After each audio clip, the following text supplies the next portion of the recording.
Hola chicos, como ven el título, hoy vamos a hacer un slime a escondidas, ya que estoy sola en mi casa. Bueno, vamos a agarrar la plasticola. Yo uso esta marca. Esperen. Esta marca. Pero sí tengo mis manos sucias. Es que acabo de hacer uno para mi amiga.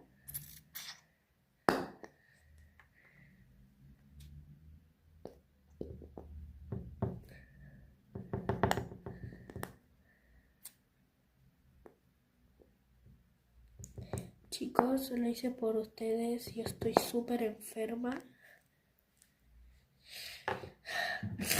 Pero igual quise hacer este video para que ustedes les guste.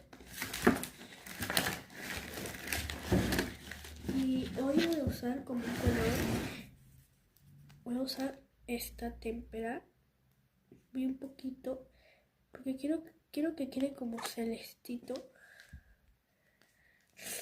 Y bueno, yo voy a agarrar este lápiz, pero si está sucio también, por el slime amarillo. No, se me puso azul, no le pasa nada. Lo importante es que me salga. Bueno, voy a pausar el video porque voy a hacer el activador, ¿ok? Bueno, ya volví. Tengo el activador.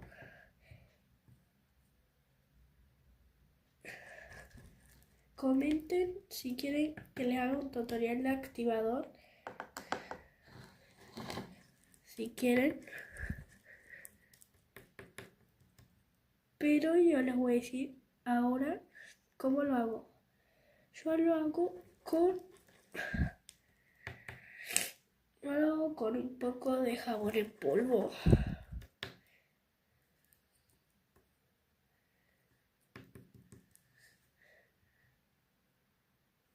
No se pega. O sea, sí un poco, pero bien poco. Sí un poco pegajoso. Voy a seguir mezclando y echándola, así que esperen. Después de mezclar tanto me quedó, pero me apuré y quedó medio duro, así que le voy a poner un poco más de pegamento.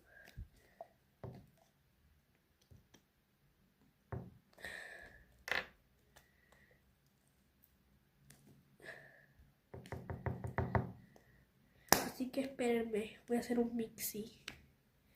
Mixi. Ya terminé, voy a juntarlo con mi otro slime. Y así me quedó. Bye.